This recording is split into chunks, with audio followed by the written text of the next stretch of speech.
Welcome to another episode of the Gay Bar Archive Show, where we explore gay history, one bar at a time.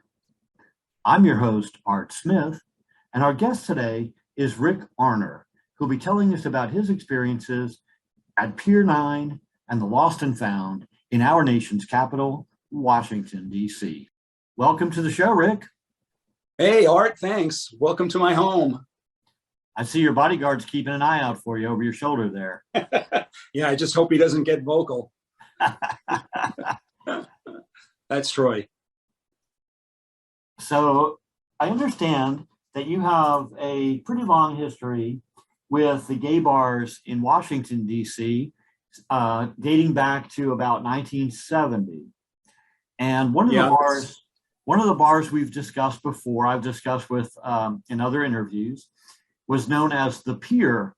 But when you started there, it was known as Pier 9, and it was located on Half Street in Washington, D.C. Tell me about Pier 9 and what your impression of it was when you first walked in the door there. Interesting that you bring that up, Art. I was set up by my friend Mickey to have an interview with the owner, Carlos, at the time. And I went up to his office. And I mean, my first recollection of walking in the bar was huge. I had never been in a club or a bar at that time. Coming from New York, I was used to really small places. Walking into the Pier, it was like, oh my God, this is like Hollywood. I went upstairs to the office for my interview, and I was handed a pair of white jeans by Carlos and asked to please try the jeans on. They were a size 27, 26, I don't know. Back then I could fit into it, luckily. Fit into the jeans, and Carlos said, "You're hired." He said, "Go downstairs and make yourself at home, become familiar with the restaurant and the, the kitchen, because you're going to start at the Pier as a busboy. And I want you to be familiar with everything." I went downstairs, and at the time, there was the chef setting up the kitchen.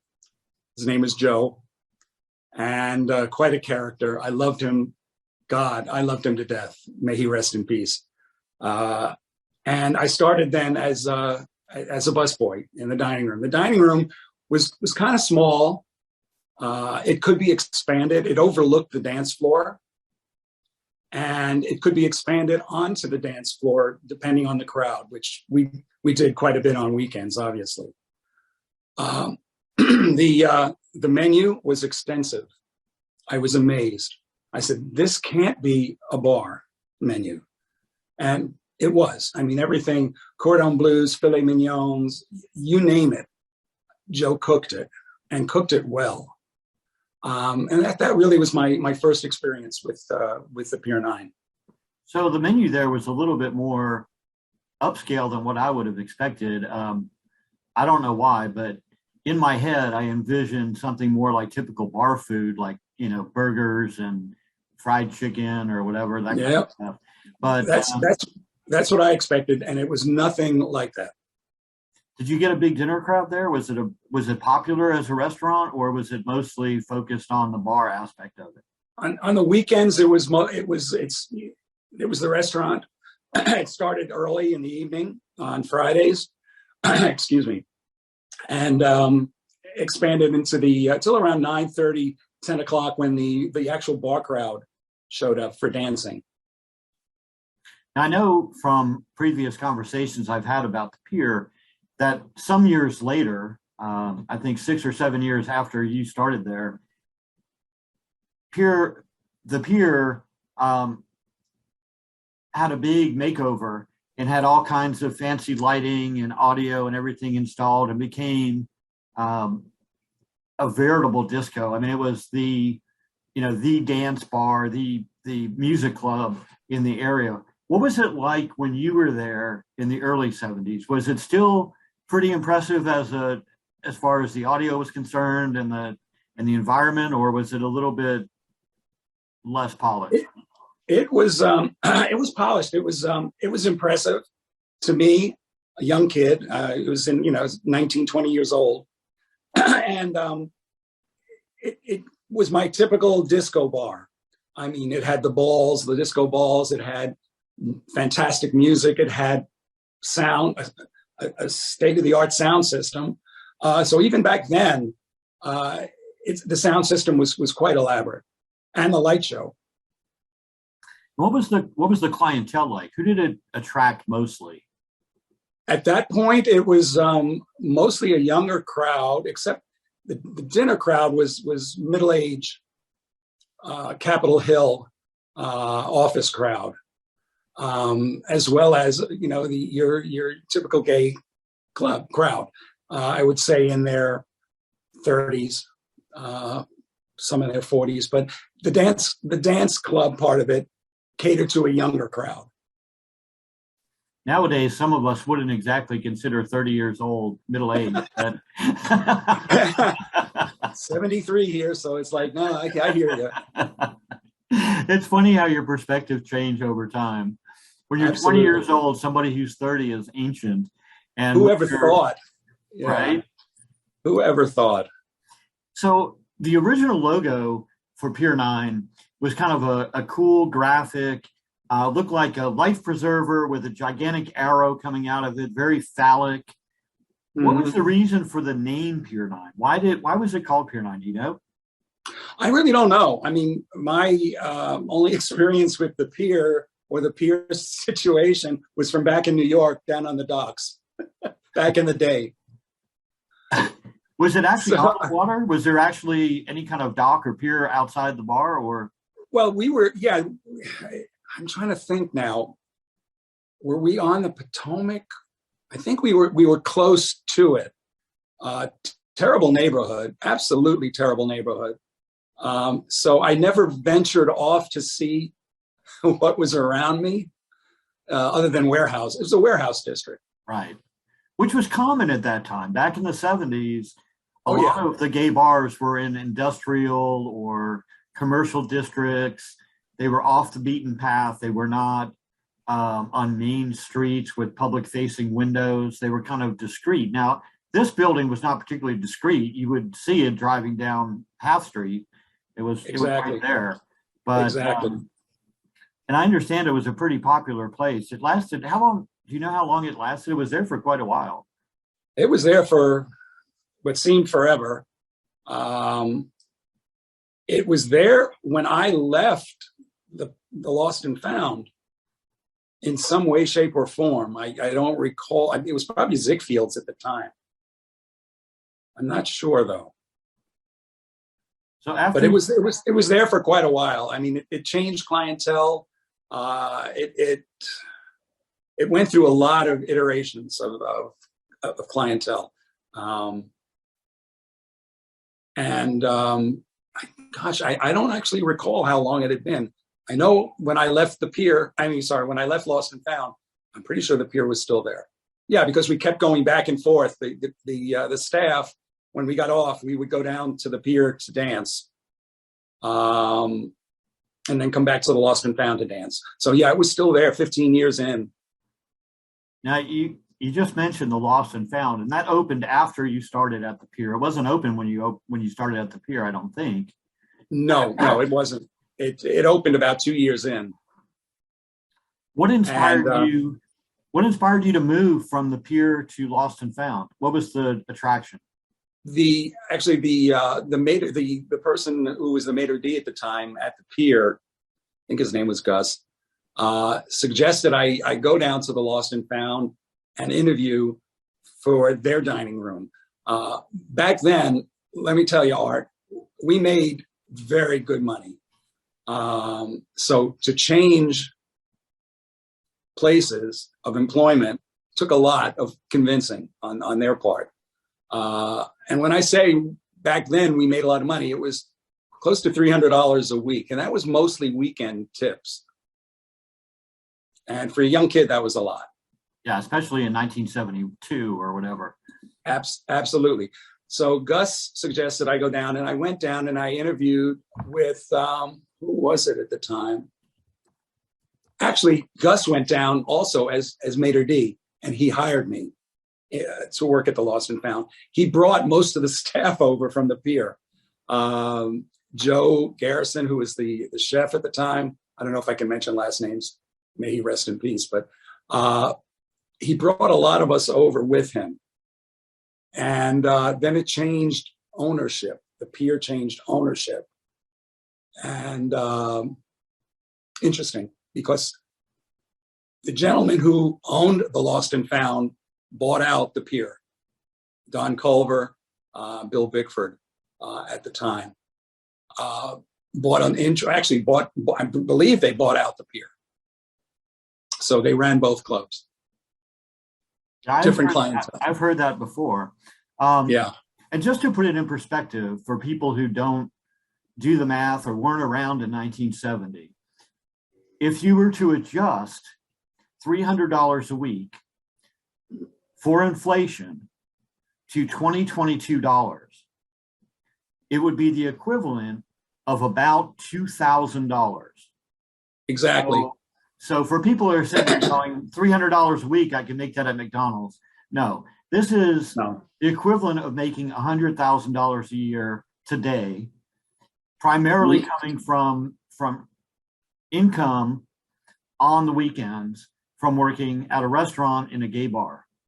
Absolutely. It's pretty impressive. Now, you had mentioned that Pier 9 had a nice upscale restaurant environment in it, and Lost and Found did as well. Lost and Found had a proper restaurant with quality food that I've heard a lot of rave reviews about.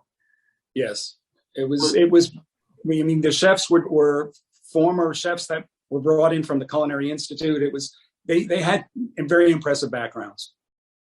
And that was a little bit of an anomaly back then, because in the early 70s, any gay place that served food was typically considered some sort of a little dive or hole in the wall, because gay men would go anywhere and eat anything to be in a gay environment. They weren't being choosy because there weren't a lot of options. It's not like today where you can go anywhere you want. Back then, gay-friendly environments a lot of times tended to be a little bit on the skeezy side, a little bit on the dive side. So this was a little bit unusual to have two kind of upscale restaurant bars in the same general vicinity in Washington, D.C. at the same time in the early 70s. Drawing quite a large clientele, yeah. Now, how would you compare Lost and Found to Pier 9, the bar itself? Well, I'd say the Lost and Found was a lot more elegant in many respects. It was much larger. We expanded the dining room. The dining room had a beautiful fireplace in it. We expanded the dining room, and then we separated the dining room from the dance floor with this spectacular water wall. Don, I tell you, he spared nothing. He spared no money for it. I mean, he spared a lot of money, let's put it this way, that he put into the restaurant. And it was made to be elegant. And the pier, the Lost and Found also attracted a huge crowd for the dance floor on the weekends in particular. I've been there a few times back, I think in the 80s, when I visited DC, and I will never forget that place. It was just mind-boggling to walk in there and feel like you had a palace. It was like you're walking into a bar that you felt good about being in. And as a gay person in the 70s and early 80s, that was not always the case. A lot of times you felt like, well, this place is kind of dumpy, but this is where I'm going to meet my friends and see other gay people. But that place was like going to, a Broadway theater or something. You felt like, oh, this is glamorous, and they built this palace for us. It was really kind of a special place. It was very special. And funny that you mentioned the theater, because we had a theater attached. It was the Way Off Broadway Theater. that was attached by a deck, and it was quite something, attracting some really great acts. Now, the crowd at the Lost and Found was also younger in the evenings, correct? It was mixed. It was mixed. It's interesting because the restaurant would attract a lot of the Capitol Hill crowd. We had some senators and representatives that we would allow in through the back door because they wanted to maintain, an air of, they didn't want to be known as going into a gay bar. Let's put it that way. So we would accommodate that, but it was a mixed crowd. I mean, the dining room crowd moved over to the dance floor after they were finished eating. And in many respects, we converted the dining room tables into bar tables. In other words, people would sit after dining and have their cocktails while they were dancing.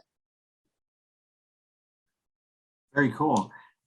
So it was cool. It was really cool. And we wanted to accommodate, we wanted to cater to as many different types as we could. Like I say, you had a lot of middle-aged Capitol Hill types in the dining room, and you had your dancers in the main part of the bar that mixed in with the Capitol Hill types. And then we opened what was called the attic, and it was sort of catering to the Eagle type bar bar person. Matter of fact, Mei Ling was the bartender up there, and he was a character, quite a character. But that was a separate entity for the Eagle type. We wanted to capture that business as well. Now, in the 70s, both the Pier 9 and Lost and Found were predominantly male bars, correct? Correct. At first. And that was pretty normal in the gay scene back in that time frame, that there was not a lot of mixture between the lesbian and gay crowd or the gay and straight crowd. A lot of the bars were dedicated, not necessarily by force, but they just seemed to gravitate toward being more male oriented or more female oriented. And that was the case with both of those bars, correct? They were predominantly male in the 70s. That's correct.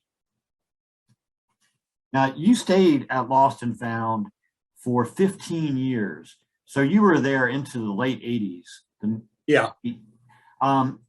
Is there any one story, memory, surprise, guest, something that happened at Lost and Found that just sticks in your mind, that you think, wow, that was a great night because? Every night was a great night, Art. Actually, we had, on one particular weekend, we had the Ice Capades were in town.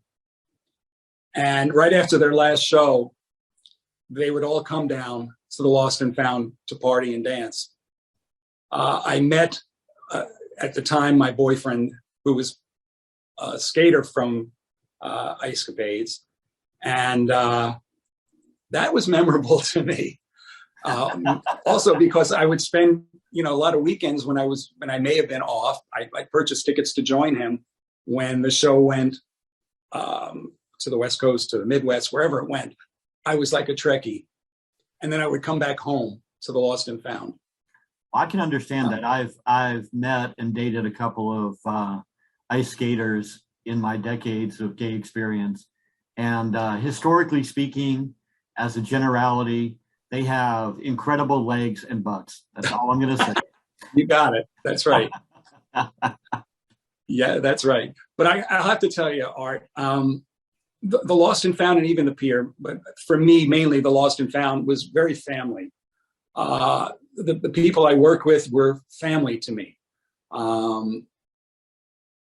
I miss them terribly. And I'm glad that you're doing what you're doing, getting people together to reminisce and putting memorabilia together, whatever you can. Because I was thinking I wanted very much to do that. I wanted to see how many people I could track down via Facebook, because we were family. Don treated us like gold.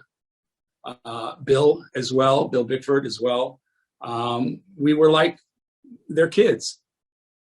And I miss that. You don't find it that often in employers and employees.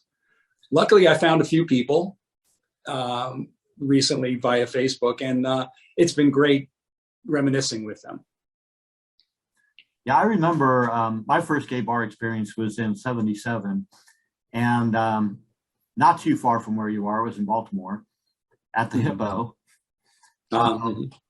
And I know back then a lot of the bars in the '70s and into the '80s, they were much more community oriented because we were still kind of outcasts in general society. You could not take your boyfriend to the mall and hold his hand, or even look like you were being affectionate or, too gay. You couldn't go to a restaurant with a group of 4 or 5 guys that looked like they might be gay, because everybody else in the restaurant would stare at you and snicker and talk behind your back. And it was a different time. And the bars were the places we went to feel like we belonged to a community that accepted us and that shared our way of thinking, and that we could pursue the different concepts that we had in our heads. So many of the bars were an integral part of forming our gay community the way it is today, helping us get together and form, softball leagues or nonprofit organizations. So many of our civil rights organizations started out, being supported by the bars and being funded by activities at the bars over the years that, we might never have gotten to where we are today had the bars not been there for us. That's true. That's true. And it was truly family, and truly missed. I know that myself, as I've started talking to people, I've been doing this project for about 2 years now. And as I started talking about one bar, it kind of starts conversations about other bars, because people say, oh yeah, I went to Lost and Found. And then we used to go to this other bar and, watch the strippers there. And then we'd go to this other bar, and it kind of connects the dots, and people start remembering things that they've forgotten about for decades. I'm really, really proud that the Facebook group that I started, which is only a little over a year old, has passed 4,500 members. And those people, as you can see when you go in that group, comment on all kinds of things. I welcome everybody to go in there and post a picture of themselves from 1978 working as a bartender, or to post a memory about something that happened in 1983 in a bar that they used to go to, and just watch the other people start, contacting them, communicating with them, and connecting in different ways. It's so rewarding. It is. A couple of my friends posted pictures on my Facebook wall from the Lost and Found's 10th anniversary, and that was quite the affair. But it stirred a lot of memories on their part, because you see me today and it's nothing like what I looked like back then. But yet a lot of people remembered us from our 10th anniversary celebration, because it was such a blowout. It was quite, like I said, quite an affair. Don and Bill went all out, food, champagne, all on the house, just to thank the gay community for what they gave to us. So I enjoy seeing the pictures and reminiscing with folks about that time. Now, while you were working at Lost and Found, that was your job. There was no other daytime employment. You were a full-time employee, 15 Correct. years in the making at Lost and Found, starting as a waiter, Mm-hmm. and working your way all the way up to operations manager. Correct. That must have been quite an experience back then, to be that immersed in gay culture. Unheard of. Leading, sadly, a double life from my family at the time, because I couldn't tell them. And many of us did lead double lives. because our families just didn't understand. That's why I gravitated towards them, because they were so family oriented. Working my way up to the management position was an accomplishment for me, because I was still a young kid. And Don and Bill found ways of thanking us in management for what it is we had given to them. Now, Lost and Found, again, much like Pier 9, was located in an area that probably nobody in their right mind would travel to at night unless they had a very special reason. And Lost and Found, for hundreds, if not thousands of people, was that very special reason every weekend. Absolutely. The lines would wrap around the building. You say you really didn't want to set foot outside the club. We had good security. We had great security that monitored the perimeter. And the police knew as well that they needed to be present in the area to help. But like I say, the lines would wrap around the block, waiting to get in to the club. And interesting. Yeah, it's amazing how sometimes gay bars can add life to an area. And I know that area over the decades has had numerous gay bars that have evolved in that same space and in adjacent spaces. Of course, now that's all gone now. That whole area is part of the National Stadium development area, isn't it? So I've heard, yeah. Yeah, so it's no longer part of our gay history the way it sits now, but there are so many elements. You mentioned Trax. Trax was another one that was an amazing club for its right across the street. It's just, to have a gigantic disco.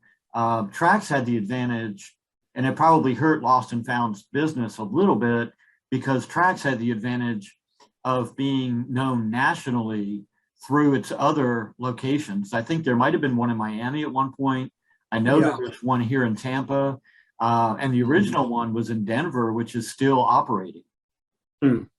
So Trax had become quite a name in the gay nightlife industry then. It took a lot to compete. It took a lot of creativity to compete with the likes of Trax or any other club really that was in the area. You also had the 8th Street corridor that had clubs that catered to the lesbian crowd, catered to the dance on the bar, go-go boy crowd. So, I mean, I've been there too. Yeah, you had a choice. You had a choice. And I remember you had to be creative. I remember, and I can't think of the name of it because it wasn't a big flashy bar, but I remember going into a go-go bar where the dancers danced on top of the bar top. And I seem to remember at some point during the evening, them also inviting some amateur go-go dancers from the audience and having a couple of patrons get up there kind of unexpectedly in their drunken stupor and try to be sexy on the bar. Exactly. I don't remember the name of the bar, but I remember being there and thinking how interesting that was. And especially when you contrast it to the conservative nature of Washington, D.C. itself. I mean, Washington, D.C., I know has some quirky parts and whatever, but when you generally think of Washington, D.C., you think of a bunch of stuffed shirts in expensive suits, walking around acting like they're all important. And to find that kind of a fun club scene at Pier 9, at Lost and Found, at Trax, all in DC, and then the stripper bars and the other bars that were there. Badlands was another one I remember. Right. It's kind of a crazy situation that you don't expect to find in the seat of our national government. That's true. That's true. So what was the reason for you deciding to leave Lost and Found in the late 80s after 15 years, almost 20 years really, of gay bar experience? Well, I mean, it was a combination of things. In management, towards the end of my career with them, we were pretty much on call 24/7. We'd come down to the club during the day. We would oversee the ordering of liquor, whatnot, and planning of the menus. And we had a beeper. We all wore beepers, and we were like attached at the hip. And it just became too much for me.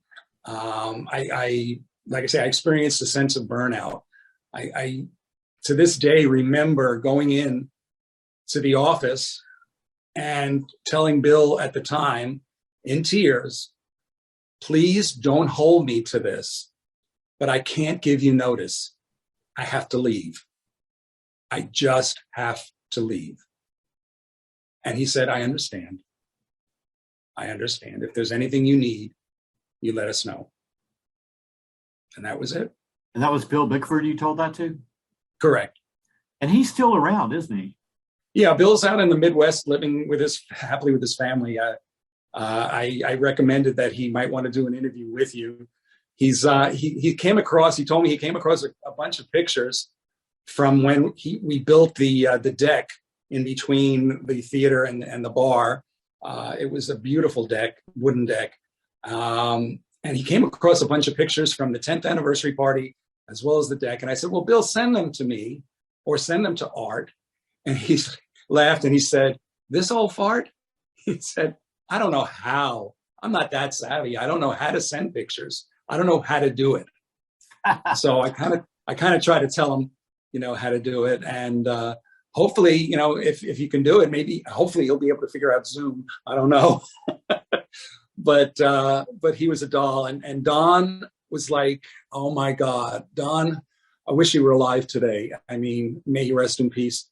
Don was like, a brother.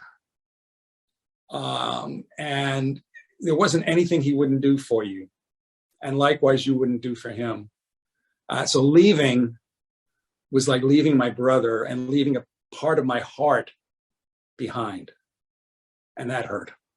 So when you left Lost and Found, did you stay in DC for a while or did you move somewhere else? Nope. I packed up a U-Haul. I sold my house and I drove my U-Haul across country. My brother at the time was living in Boulder, Colorado.